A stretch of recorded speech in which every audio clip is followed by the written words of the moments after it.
Hey everyone, Assalamu alaikum. This is Merunnisa and welcome back to my new another blog. So guys, কেমন আছেন? I hope যে যেখানেই আছেন অনেক অনেক বেশি ভালো আছেন। আলহামদুলিল্লাহ আমিও ভালো আছি।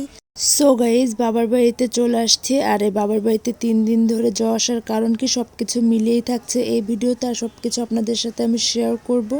তো চলুন, গতকালকে একটা ভিডিও আপলোড করেছিলাম, তো এখানে আমি ক্লিয়ার করে দিয়েছিলাম যে আমার ছোট্ট ননদের শ্বশুর মারা গিয়েছে। তো আমাদের তাওই শ্বশুর মারা গিয়েছে, তো তার মিলাদ ছিল, এই জন্য ভাই আমার হাজব্যান্ডকে যেতে বলেছে। তো ওইখানে গিয়ে 3 দিনের মধ্যে আর আসতে পারিনি, যেহেতু আমি বাসায় একা, এই জন্য আম্মু আমাকে রান্নাবান্না করতে নিষেধ করে দিয়েছিল। এই জন্য বাবার বাড়িতে 3 দিন যাওয়া আসা করে বেড়াতে পেরেছি, রাত থাকতে পারিনি, যেহেতু হাজব্যান্ড বাসায় নেই, খালি বাড়ি রেখে যাওয়া যাবে না। যাই হোক, বাবার বাড়িতে এসে আমরা সবাই মিলে এখন ইফতার করার জন্য সব কিছু মাখিয়ে নিচ্ছি। তো এদিকে আমি মুড়িগুলো মাখিয়ে নিচ্ছি, এদিকে বড় আপু আমার হাতে সরিষার তেল দিয়ে দিচ্ছে, আর আমার ছোট বোন আর আমার বড় আপুর মেয়ে মানে আমার ভাগ্নি, ওরা আমার হাতে চপ উঠিয়ে দিচ্ছে আর আমি চপগুলো ভেঙে নিচ্ছি।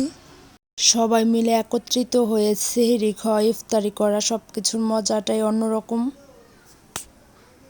আজকের এই ভাজা পোড়ার আইটেমটা আমার ছোট মা বানিয়েছে, আমার কাকি সব নিজ হাতে বানিয়েছে। আম্মু আর ছোট মা দুইজন মিলেমিশে কাজগুলো করেছে। এখন ছোলা ভুনাটা ছোট মা দিয়ে দিচ্ছে। তো এই মুড়ি মাখানো এখনও কমপ্লিট করতে পারিনি, তো এরই মধ্যে আজান দিয়ে দিয়েছে। এই জন্য আমি শরবত, খেজুর আর আপেল মুখে দিয়ে ইফতার করলাম। তো এদিকে আমরা সবাই মিলে এখন মুড়ি মাখানো খাচ্ছি, আর সবাই মিলে খাওয়ার মজাটাই আলাদা। তো সবাই মিলে একসাথে অনেক মজা করে খাচ্ছি। তো এইদিকে আমার আম্মু আবার ইফতারিতে সবজি খিচুড়ি রান্না করেছিল, তো খিচুড়ির মধ্যে শাক দিয়েছিল, আর এই খিচুড়িটা অনেক মজা লেগেছে খেতে। ইফতার শেষ করে কিছুক্ষণ রেস্ট নিয়েছিলাম, তো রেস্ট নিতে নিতে এদিকে এশারের আজান দিয়ে দিয়েছে। তো এখানে আমি, আম্মু, আমার ছোট মা, বড় আপু, ভাগ্নি, ছোট বোন সবাই মিলে নামাজ পড়বো, তো এই জন্য জায়নামাজগুলো বিছিয়ে নিয়েছি। সো এটা ছিল দ্বিতীয় ইফতার। ফার্স্ট ইফতারটা আমার ছোট মা নিজের হাতে বানিয়েছিল, আর দ্বিতীয় তৃতীয় ইফতারটা দোকান থেকে বড় আপু কিনে নিয়ে আসছে।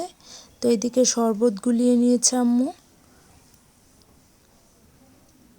তো এদিকে সব কিছু মুড়ি মাখানোর জন্য কেটে রেখেছে। তো আজকের মুড়িটা আমার ছোট মা মাখাবে, গতকালকের মুড়িটা আমি মাখিয়েছিলাম। ফাইনালি আজকের মুড়িটা আমার ছোট মা মাখিয়ে নিচ্ছে। তো এইদিকে মুড়িটা মাখাতে মাখাতে আজান দিয়ে দিয়েছে, তো আমরা প্রথমে খেজুর আর ফল দিয়ে ইফতার করছি।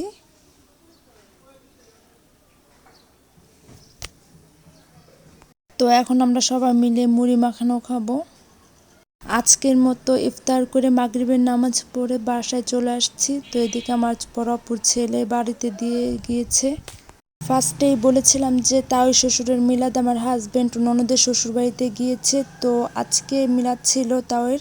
আমার ছোট ননদের হাজব্যান্ড মানে আমার ছোট ভাইয়া, তো তার বাবার মিলাদে বিশাল বড় আয়োজন করেছিল। তো এখানে গরুর মাংস দিয়ে বিরিয়ানি রান্না করেছে, তো আমাদের বাসার সবার জন্য পাঠিয়ে দিয়েছে। যাই হোক, সবাই তাওয়ের জন্য দোয়া করবেন, আল্লাহ যেন তাকে জান্নাতুল ফেরদাউসের উচ্চ মাকাম দান করে। তো ভিডিওটা এই পর্যন্তই। ফুল ভিডিওটা দেখার জন্য আপনাদের সবাইকে অসংখ্য ধন্যবাদ। নেক্সট ব্লগ আসা অবধি সুস্থ থাকুন, ভালো থাকবেন। আর ভিডিওটি ভালো লাগলে লাইক, কমেন্ট, শেয়ার এবং সাবস্ক্রাইব করে পাশে থাকা বেল আইকনটি প্রেস করে এই চ্যানেলটির সাথেই থাকবেন। Thank you so much for watching my video. Bye by.